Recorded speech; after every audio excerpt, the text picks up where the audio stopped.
From Copenhagen, celebrating 48 years of innovative design. From the iconic to the up-and-coming, design is the heart of our business. Copenhagen, Phoenix, Scottsdale, Tempe. I'm David Goldstein, owner of Biltmore Loan and Jewelry. We buy or loan on upscale assets. We have over 30 years of experience in determining values of automobiles, jewelry, art, collectibles, and antiques. For more information and appointments, biltmoreloan.com.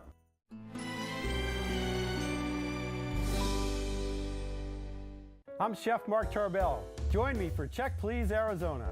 This week our guests have dined all over Phoenix. At Welcome Chicken and Donuts, Authentic Ethio-African, and Wally's American Pub and Grill. Don't miss Check Please Arizona, tonight at 7 on Arizona PBS.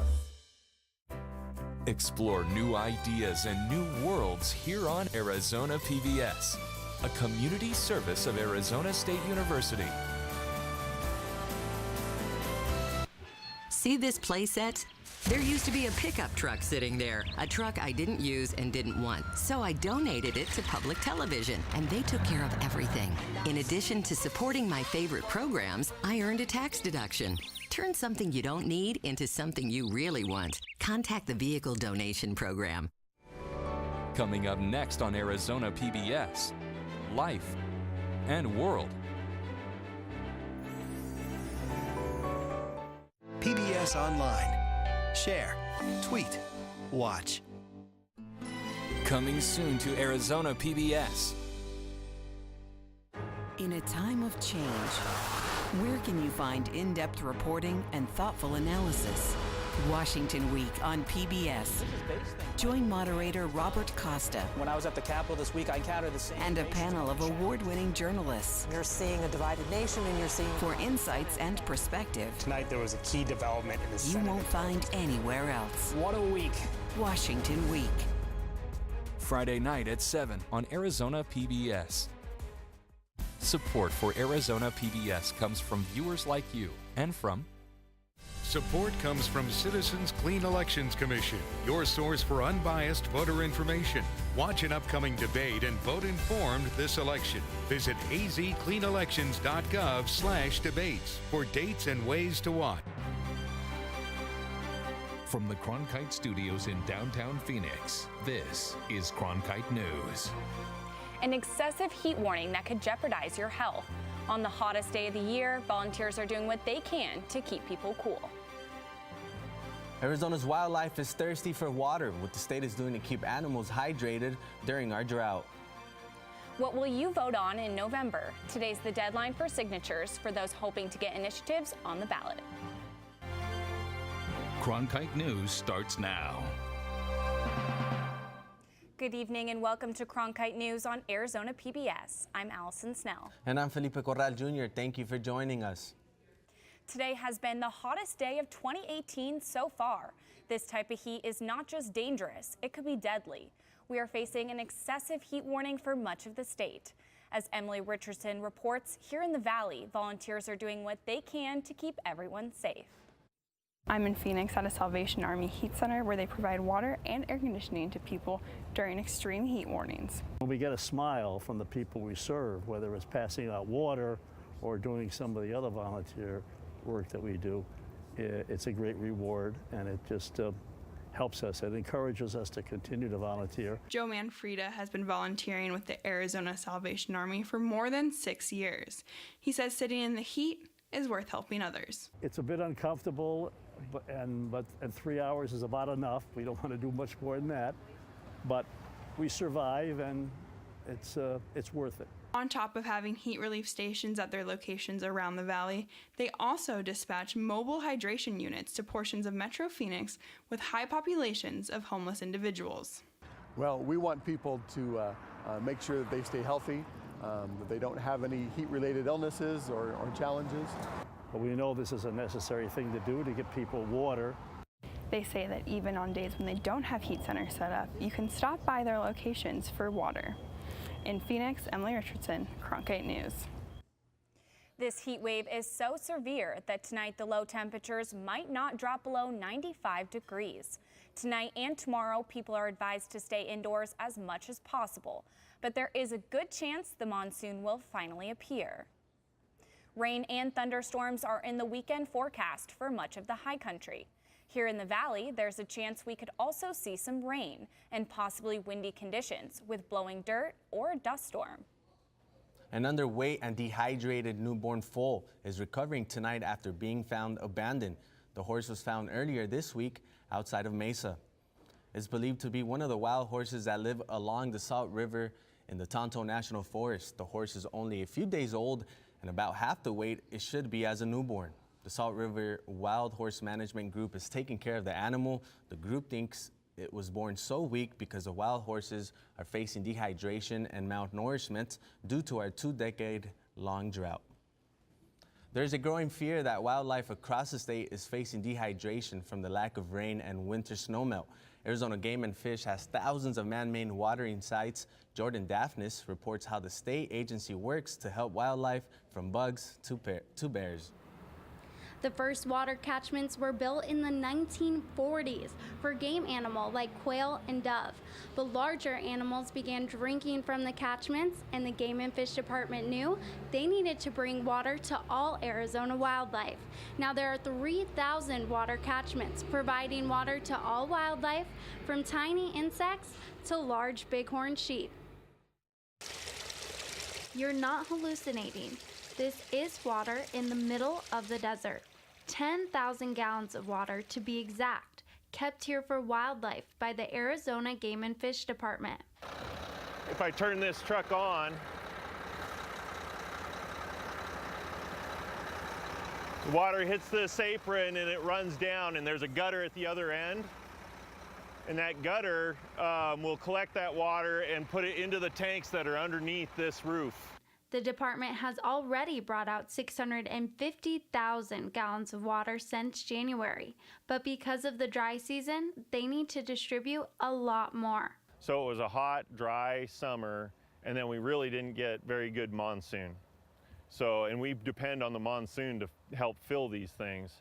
Joseph Curry, Habitat Planning Program Manager, says without water catchments, people would see even more wildlife in their cities and neighborhoods. More human interaction. They would be coming into town looking for a way to survive. All of our animals are survivalists, and they live in a very, very harsh environment. Highways like this one are great for human travel, but they have the opposite effect for many Arizona animals. That's why the Arizona Game and Fish Department maintains water catchments so animals who aren't able to move around can have drinking water. I just love the idea of building these catchments and helping the wildlife out, because these areas are just harsh. You know, it's a harsh place to live, and this allows them to survive it better. The Arizona Game and Fish Department says these operations are not cheap, and they're asking for the public's help. You can help by donating money to fund things such as fuel, tires, and helicopter time. To donate, text SEND WATER to 41444. In downtown Phoenix, Jordan Daphnis, Cronkite News. Chapter 2 for the Red for Ed movement is about to rev up. We are 124 days away from the November election, and this morning the group turned in 270,000 signatures for the Invest in Education Act. It's a controversial initiative to help fund public schools. I spoke with supporters and organizers about what's next. People rallied at the Capitol this morning to show support for Invest in Ed potentially getting a slot on the November ballot. The Red for Ed movement is here to stay. What we want are better schools. The schools our children deserve. The proposition would nearly double the income tax rates on those who earn more than $250,000, which could bring in $690 million in funding. They needed 151,000 signatures, and they turned in 270,000. Today, we guarantee voters have the opportunity to show the legislature and show the governor that they are out of touch. In just 6 weeks, Invest in Ed campaign and our community looking for local change. We, as a state, want to truly welcome business, build our economy, and attract investment. The single most important thing that we can do is invest in education. And they want to see change in classrooms. For competitive salaries, lower class size, full-day kindergarten, the things districts know they need and what we know our students need. Teachers like Christine Marsh agree. Teachers are waking up and getting politically active, which we absolutely need to do on behalf of our students. She explains that students need the right resources to succeed. They're working really hard and yet not as productive in their learning and outcomes as they could be if they were in fully funded classrooms. If the measure makes it to the ballot, it is expected to face a lot of opposition. The Arizona Chamber of Commerce has already promised to oppose it.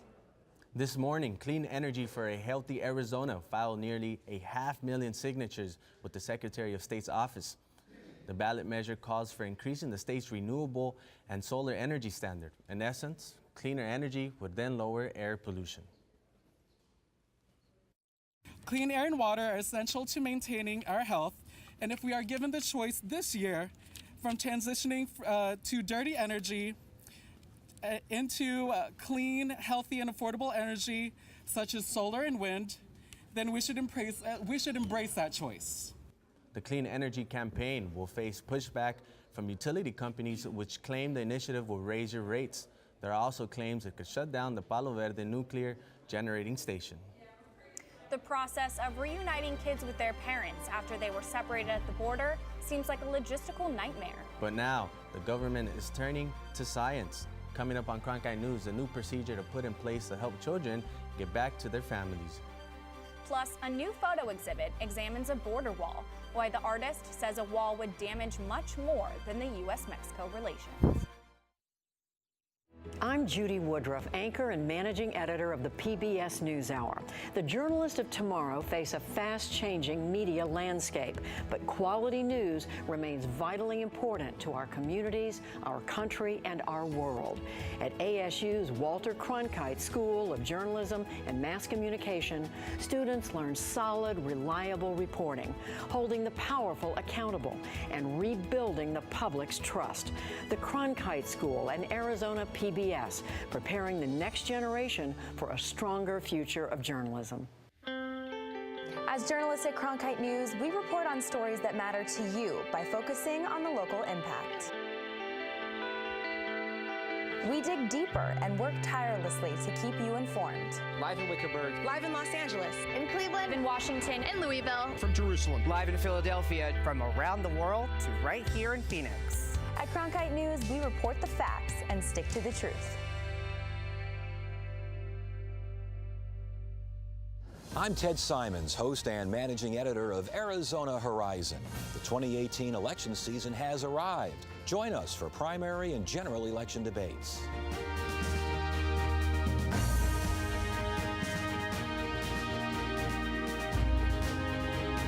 Right here, meet the candidates and hear their positions. Arizona Horizon, your source for what matters most this election season. Only on Arizona PBS. Millions of people die every year from drinking dirty water. I would never have felt I had the ability to do something without ASU pushing me. We built filtration systems out of local materials with the people. To see those kids drink clean water for the first time, it's the most rewarding feeling that you can ever have. I went to ASU because I wanted to change the world. The thing I never would have expected is how the world would have changed me. EPA Administrator Scott Pruitt has resigned amid long-standing ethical scandals. President Donald Trump announced on Twitter that he has accepted Pruitt's resignation. This resignation follows months of criticism during which Pruitt was the subject of multiple ethical controversies that included questionable spending on security and travel. President Trump has confirmed that Deputy Andrew Wheeler will be taking over as the head of the EPA. The U.S. Secretary of State is heading to Mexico next week. Mike Pompeo plans to meet with Mexico's current president and the president-elect, who will take office in December. The two sides are expected to discuss immigration and border security. Tonight, the Secretary of State is in North Korea. He has a planned meeting with Kim Jong-un. Pompeo says he wants to see action that shows Kim is serious about dismantling his nuclear program. Children who have been separated from their parents at the border are allegedly getting their DNA tested before returning to their families. Blood and saliva tests are being used to speed up the process of getting children back to their families. The testing is said to keep the children safe from being trafficked or smuggled by people claiming to be parents. Last week, the Department of Health and Human Services said more than 2,000 children from separated families are in its care. A federal judge in California set deadlines for the administration to reunite kids with their parents. By July 10th, children under 5 must be reunited, and by July 26th, all children should be back with their families. Today, President Trump made another demand for Congress to pass immigration reform. He tweeted to Congress in all caps, typing, "Fix our insane immigration law now." Tonight, the president is in Montana. He will speak at a Make America Great Again rally for a couple of Republican candidates. The president is expected to touch on immigration. Local authorities also anticipate a large protest outside the venue. Washington has been grappling with immigration reform for a long time now, but one artist hopes to inspire lawmakers to look at the issue with fresh eyes. Pat Pobletti brings us the story from our Washington bureau. When Krista Schleier first set out to document conditions at the U.S.-Mexico border, immigration was causing tensions between the two neighbors to ratchet up, which Schleier blames on the administration, the Clinton administration. When I started, I was mostly focusing on wildlife, and the more that I learned about the borderlands, the more I realized that border wall construction and militarization was impacting human communities just as much as it was the wild communities. Her new gallery of artwork is trying to change the way that politicians think about the border. The photographs are being displayed in the Russell Senate Office building as Congress continues to grapple with immigration policy, such as the rescission of the Deferred Action for Childhood Arrivals program and a Trump administration policy which has seen migrant children separated from their parents at the border. Representative Beto O'Rourke of Texas was in attendance at the debut of the gallery and called for Congress to put ideology aside to help these children. Well, that's not us. That's not America. We are better than this, and I hope that the administration will rethink this. If they don't, it's on us in Congress to make sure that we have laws that reflect our values. Immigration remains an ideologically dividing issue, though. New Mexico Senator Martin Heinrich slammed the decision by Attorney General Jeff Sessions to no longer grant asylum to victims of gang and domestic violence. To say that that should have no bearing on how we treat asylum seekers is the most unconscionable decision I've ever seen out of the Department of Justice. Schleier hopes that her vivid images will portray a sense of the reality of the border to our nation's top lawmakers. People don't get that this is our life, this is our culture, and it's been this way for hundreds of years, and this policy is destroying the foundations of this landscape and the people who live there. In Washington, Pat Pobletti, Cronkite News. The Suns made a splash at the NBA draft. They picked a 7-foot giant from the University of Arizona. Coming up on Cronkite News, the Phoenix Suns are about to start the NBA Summer League journey, and it's the first time we'll see DeAndre Ayton in action. It is currently 112 here in Phoenix, so be sure to stay tuned because we are going to see some relief coming up next week. I'm Matt Berry, ESPN Sports Center anchor and graduate of ASU's Walter Cronkite School of Journalism and Mass Communication. With its bachelor's and master's degrees in sports journalism, the Cronkite School is preparing the next generation of sports journalists to tell stories that matter, stories that excite, inspire, and inform. Cronkite immerses students in covering sports at all levels in one of the country's top sports markets. It's this hands-on experience under the guidance of award-winning sports media veterans that shape the top journalists of tomorrow. If you're looking for one show that tells you what happened that day in the world of business, it's NBR. We saw a classic shipwreck. Nordstrom's opening stores. Triple-digit gains. Crude climbs. We're there to help our audience find new investment ideas. The market still has room to go up. Nightly Business Report is the longest-running business television program in history. Weeknights at 10:30 on Arizona PBS. By the year 2050, there will be more plastic in the ocean than fish. Before Professor Halden, I had an insane amount of passion, but I almost felt helpless because I didn't know how to use it. Professor Halden gave me a chance to make a difference. Being at a place like ASU allows you to take these big leaps Ultimately, the biggest problems in the world cannot be solved alone.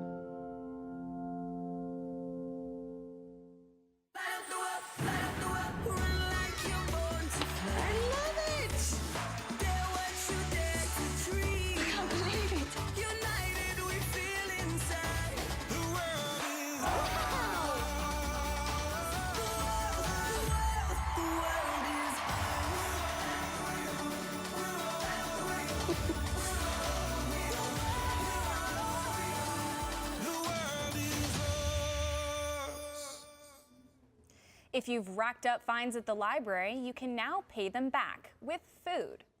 Tomorrow kicks off the Food for Fines Week at Maricopa County Libraries. For every non-perishable food item you donate, the library will waive $2 in overdue fines, up to $50 total. The libraries will then send the food to local food banks. Last year, they waived more than $35,000 in late fees. We've been fortunate in Arizona this summer. So far, there hasn't been any devastating wildfires that have taken out communities or caused any deaths. But damaging wildfires are burning across the West. Large blazes are burning in both California and Colorado, forcing evacuations in several communities. The fires in both states have scorched nearly 100,000 acres combined. Tonight, more than 13,000 firefighters and support staff are working to try and contain the fires. And in Canada, brutal heat and smog has turned deadly. Across Quebec, there have been 33 heat-related deaths. It's the worst heat wave Quebec has seen in decades, with the high temperatures starting last Friday. City workers are now going door to door to make sure people are okay. An excessive heat watch is in effect now until Friday evening for most of the valley. High temperatures today, tomorrow, and Saturday are all forecasted over 110 degrees. The National Weather Service says dry lightning could easily cause a wildfire over the next few days. There's also the chance of dust storms from the valley to Tucson. Right now, the weather outside is miserable. Hannah DeRuiter is in the Weather Center with what we can expect to see this weekend. Hannah? Thanks, Allison. It's currently 112 degrees and sunny here in Phoenix with some slight winds. And take a look at our temperatures in the surrounding cities. 112 in Scottsdale, 111 down in Chandler, over in Glendale and in Goodyear. Over in Glendale, 113, and in Goodyear, 115. Now looking at our state highs for the day, in Phoenix, 113, Tucson, 108, in Lake Havasu City and in Quartzsite, 111, and over in the Grand Canyon, their high was 90 degrees. Now for those of us in the northwestern and southern region of our state, we are under an excessive heat warning that's effective from right now until tomorrow at 9 p.m. Now for those of you in the area, be sure to look at these safety tips. The 3 most important ones: stay hydrated, wear sunscreen, and avoid any unnecessary outdoor activity. Now looking at this weekend's forecast, Friday we're going to hit a high of 112, Saturday a high of 111, and on Sunday a high of 109. Now moving on into next week, we are going to see some relief. Monday and Tuesday we're at a high of 102, and on Wednesday and Thursday a high of 97 degrees, and on Thursday we're hopeful for some thunderstorms. For Cronkite Weather, I'm Hannah DeRuiter. It's the most anticipated Phoenix Suns game in quite some time. Their summer league season is about to tip off. The Suns are about to hit the court with a couple of top 10 draft picks. I like working for Cronkite News because it gives us the opportunity to find a different angle on the same stories that every other news outlet is covering across Arizona.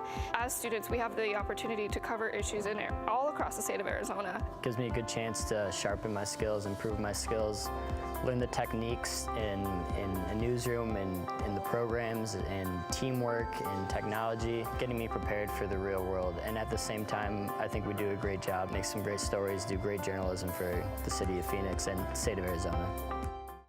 I'm Ted Simons, host and managing editor of Arizona Horizon. Join us each weekday at 5:30 and 10 as we bring you the top newsmakers who impact the state. We cover the stories in depth that shape and affect our local communities, and we take the time to ensure that all voices are equally heard. For more than 30 years, Arizona Horizon has been your voice and your source for what matters most, right here on Arizona PBS. Join us each week on Catalyst, the show that explores new advancements, technologies, and innovations at Arizona State University that are shaping the future for tomorrow and beyond. Catalyst, Wednesdays at 9, right here on Arizona PBS. from the children of planet Earth. Exploring, it's the lifeblood of the mission. Human beings are a curious bunch. What are we going to see when we get really close? Just because an idea is crazy, it's not necessarily wrong. We were on our way. You don't get anywhere until you've tested the limits. That carries an intensity you can't imagine. You could hear people just, whoa. Oh my God, absolutely spectacular. It's a rush. We ask a lot of our heroes. We are at a remarkable moment. We're going farther than any exploration ever has.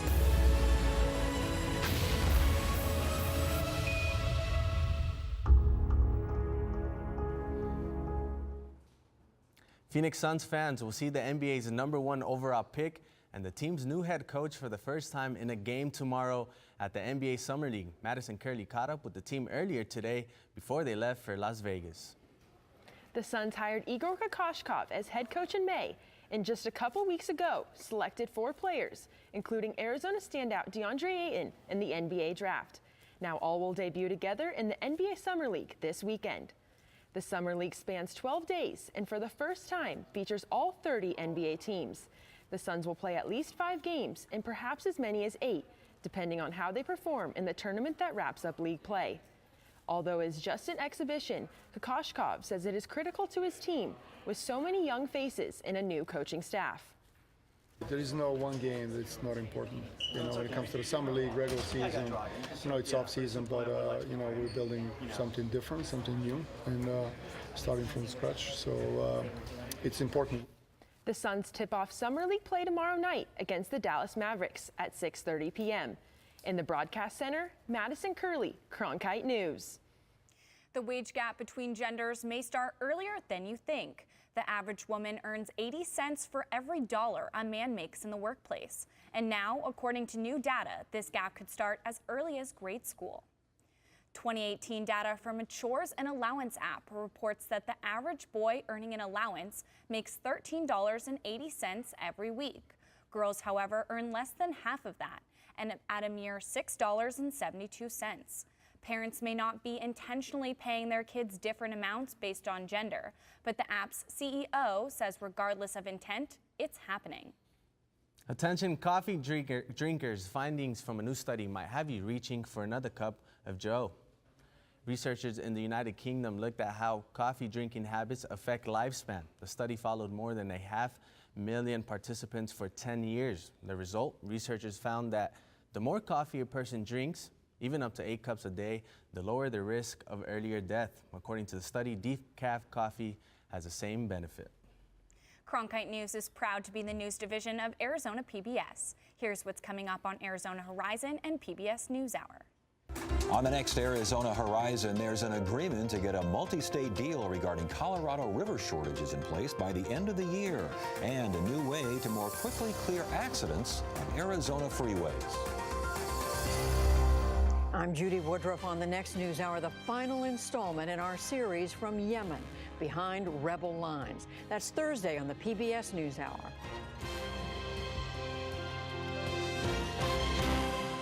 That's it for Cronkite News tonight. Thanks for joining us. For top Arizona stories anytime, go to cronkitenews.azpbs.org.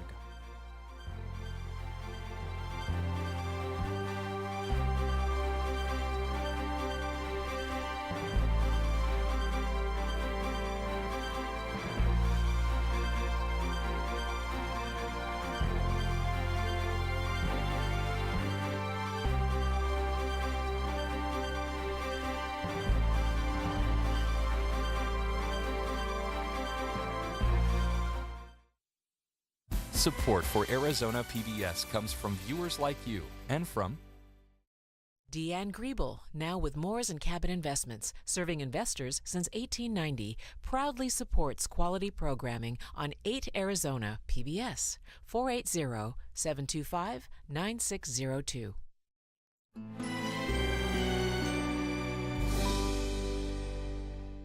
Coming up on Arizona Collectibles. This watch probably has over 100 moving parts to it.